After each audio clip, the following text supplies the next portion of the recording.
Welcome back to Milton Daily Homes. Chuck here. We got a list of 28 properties. Nice big list today. As expected, as I've been mentioning for all this week, it's usually a pretty busy week for listings. If you are coming to town this weekend, join us for a tour of homes. It's a 2-hour tour. You'll get familiar with the kinds of homes in your price range and the kind of neighborhoods that are around in Milton. So you can also meet at Starbucks. You can get your questions answered. And our team is really all about leading with the giving hand. As you can tell from doing these videos Monday to Friday, 5 days a week, basically every week of the year, it's the information, the interpretation is given freely. And when you're ready to do something, our hope is that you just reach over there or give us an email and just say, hey, I'm ready to go. And off we go to find your next home or to sell your house. Okay, so let's get to today's list. 81 Millside, number 606, 229. And there's no inside shots, unfortunately. In fact, there's just some unsexy photos of the parking garage. That, I believe, is probably the lobby. It might be in the apartment itself. And then you've got a room that's maybe, I guess that's where the bridge games happen. That's where the party happens. 229, it's a little bit of an older population in this building. Electric baseboard heat, which is included in the maintenance fees at about $550 a month. I wouldn't expect miracles from it by the fact that there's no photos of the inside, and the price point for a 2-bedroom, it seems a little bit low. So it's probably needing a little bit of work. Call us is at $349. Definitely a strong Chuck pick because of the price. I mean, it's a semi-detached. It's a little bit older. You have to check on things like the roof at this price, but you know, it's just one big room on the main floor, and then you also have your kitchen, which is just one big room there. So it's essentially 2 larger rooms in an L shape. And the master's a decent size. Boy, I tell you, for this price, it's just a good deal. You've got some room to do some cosmetic stuff, and you're still in a pretty decent place. Newell is at $379. I mean, just horrible photos. Like there's like a laundry basket by the curb here, and it almost looks like Craigslist. Like we are selling the TV. We have a painting for sale. I don't know what that is, but it's definitely not the kind of kitchen that you should be selling. Dishes away, clutter away. We've also got our kitchen table for sale, and we've got a dresser and a side table, and we also have a little table by the front door. So if you're interested in any of these items but not buying our house, then give us a call. $379 is the price on that one. A little ridiculous. Panton Trail, $379. Townhouse, finished basement, so it's it's over 1,700 square feet in total. And so this room can be a little bit narrow. You can't really do much more than a couch facing a television or facing the fireplace. Then you go further down the hallway. You can see this way here, and you get into the kitchen with the eat-in area. And then you've got your upstairs, and that master, whenever you have a bed on a diagonal, it really cuts down the space in the room. Pretty good sized rooms though overall. There's a finished basement here. So really not that far off. $379 is not a bad price at all. November 13th looks like it's an important day for the sellers. Duncan Lane is at $385, and I look at the layout of this one. It's about 1,500 square feet, but it's all one big room. To me, it's not as functional. It's just a long, narrow bowling alley to me. And you've got your kitchen here. Probably a good idea to take this stuff off the side, because what that means for most buyers is there's not enough storage space in the kitchen. The counters look upgraded though, and I'm sure the bedrooms are a half decent size, and you've got a decent sized yard, but it faces train tracks. Like for me, it's just, there's better stuff out there for the same price. I'd go buy a Mattamy Croft side or something for the same money. Now, hard to find investment properties. I'll say even harder to find good ones in Milton, but this is a legal duplex, and so it looks like there are 2 separate units here. I'm not sure how it's split up, if one of the units is below grade or if it's actually above ground. You have a separate detached garage. It looks like there might be some parking there, plus there's a backyard. 66 by 115. I mean, you figure the land value on Robert here is probably close to $350, so you're kind of getting the house for free. If you had some rental income from it, maybe you hold on to it for a couple years until you're ready to build your custom home. But lots of custom builds on Robert, and I think this one's going to attract a lot of attention from 2 different audiences, potentially potentially investors and also the people who are ready to rip this one down and put something new in. So nice stuff. Very, very interesting home. I'm very excited about that one. McEastern is at $397, $222. It's been hanging around for a little bit. That's your main floor. So when you first come in, it looks like it actually has some hinged doors there, and you could use it as an office. It looks like these guys here. It might be a little bit of a consulting thing where they do have people in. Yeah, nice. You've got a garage, a double car garage, and then you've got your patio above the garage, which is what this space is. And there's a great view of what it looks like from the outside. So overall, I think being under 400 is definitely going to help these guys. Raftus is at 424.9. It's a 1510 square foot end unit townhouse. I don't know if that's the strength shots that I would lead with, but I don't know if they're going to get this. It doesn't seem like it's the best value out there. I mean, if you're going to go 424.9, you go to a semi, you can even start to see detached a little bit higher than that. In fact, there's actually some really good detached here. I mean, 427, this one's a great example. 300 square feet bigger. It's about 1,800 square feet plus a room finished in the basement. And you've got some hardwood floors here. There's your kitchen. It's actually in good shape. I listed this home years ago when these people who are selling now bought it. And I remember it being very well taken care of. So it is on Thompson. The thing about Thompson, you can't park your car right outside. They're in those little nooks that come off of Thompson. So they don't have as much traffic, but the cars parking in front would be a fire hazard. And then you also get that busy noise from Thompson. We don't always see buyers that really make, I think, a proper adjustment for being on Thompson, and they end up paying pretty close to what they'd pay to be inside the subdivision. That noise from the cars, I mean, it would really bother me. So Lederman is at 429, detached home, 3 bedrooms. It looks like you're getting that, I think it's the plan 3. It's like 1,380 square feet, 9-foot ceilings on the main floor. Actually looks like a pretty good deal to me. We'll wait for the photos if it looks good. I think that one's definitely priced well.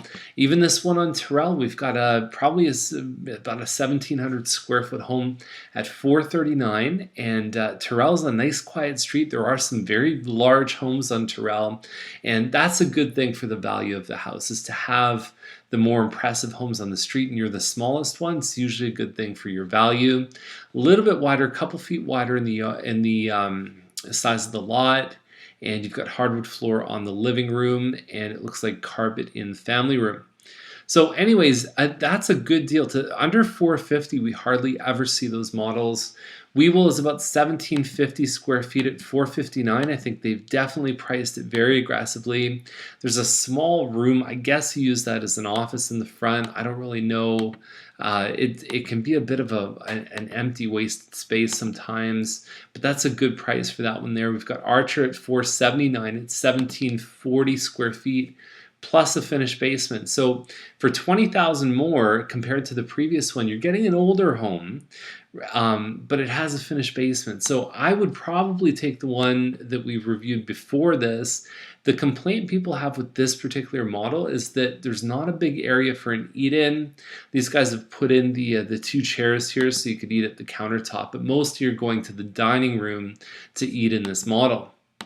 Okay, so hardwood upstairs, big laundry room in the 3-bedroom, then you have your finished basement. So overall nice. A lot of times people end up extending the driveway on this model because the house doesn't protrude out further than the garage. So you might be able to have 2 cars side by side if you wanted to.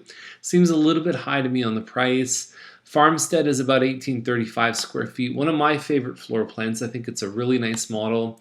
487.9. It's a nice kitchen with some nice floors, but I think these, the market's just kind of come down a little bit. We don't know in September if it's going to sort of hit back up or if it's going to stay where it is. But this was even high a little bit in the spring. So I don't know if they're going to have success at that number. Tyrone is 489, basically 1 big room plus your kitchen with the eat-in. You're getting to the double garage point. We'll see what happens with this one. I've seen them sell for more and for less. Savaline is at 509. I've seen a lot of these models, the Snowberry models, listing recently. No hardwood floors, it doesn't look like. And then you've got a whiter kitchen. And I like when it's not a stark white, when it has a little bit of cream in the cabinets like these guys have done.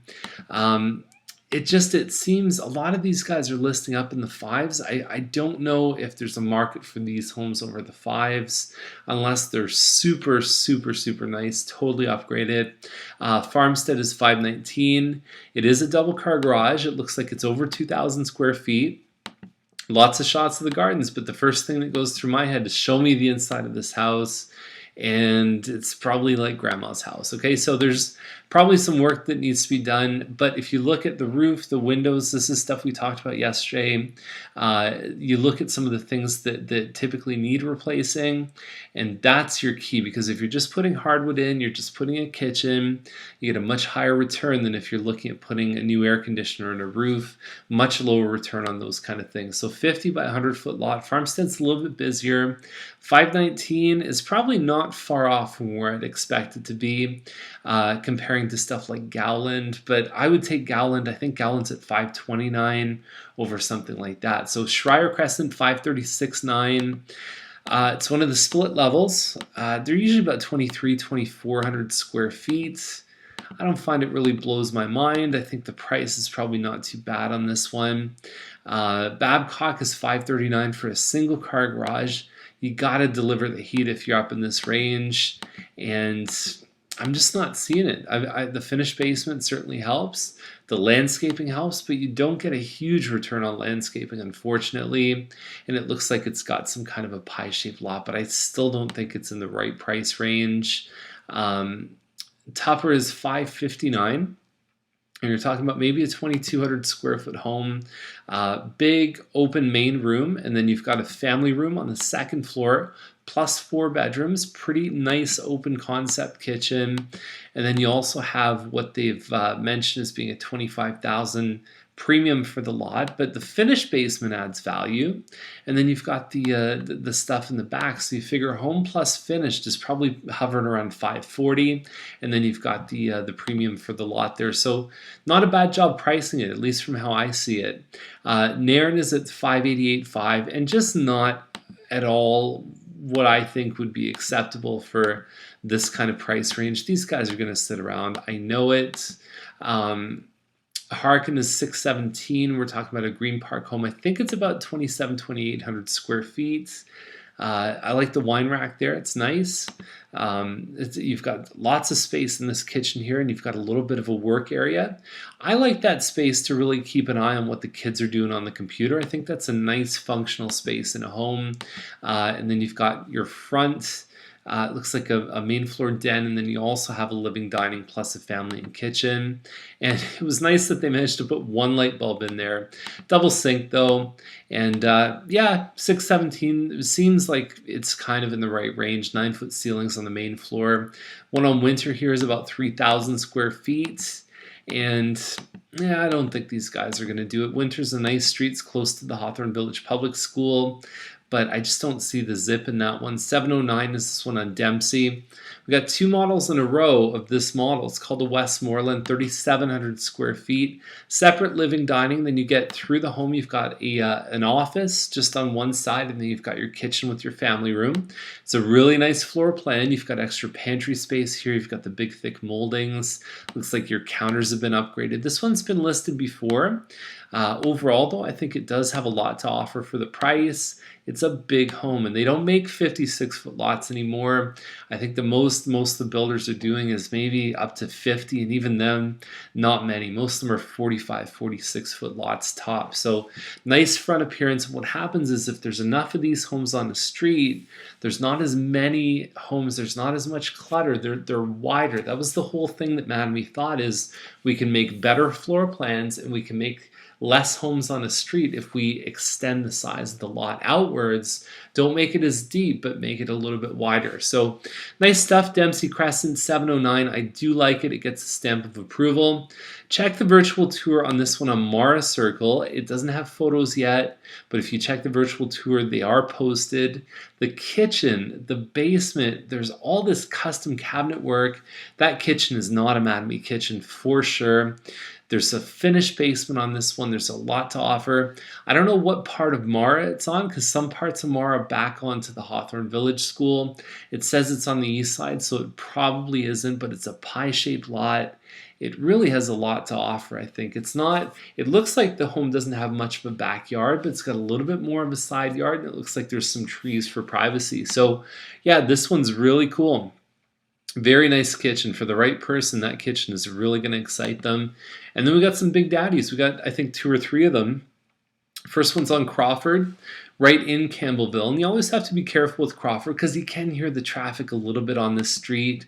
1.269, very impressive staircase here.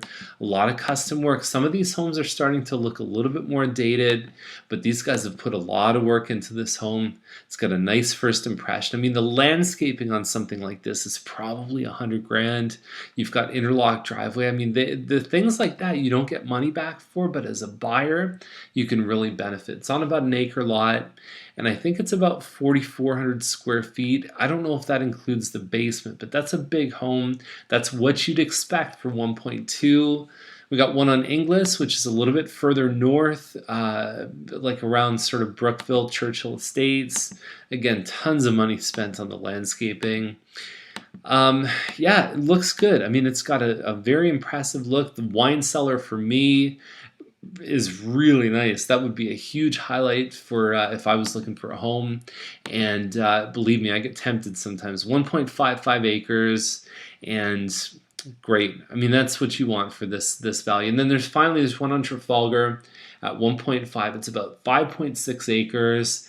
We're talking about sort of crazy development zone and all these kind of things. So the research to figure out the value of this one is probably beyond the scope of Daily Homes. It would really take me some time to really look at the development patterns for the town and say, okay, how far is this one from Britannia, and then judge it from there. So anyways, land, I mean, 20 years ago, there's probably people kicking themselves that they didn't pick up some of the parcels of land in Milton, and you wonder if this might even be the same. If one day it'd be worth 10 million, that's really up to research. So anyhow, enjoy the today's list and sign up for something if you're coming to town on the weekend, just like I mentioned at the start of the video. And we'll see you tomorrow with more Milton Daily Homes. Bye for now.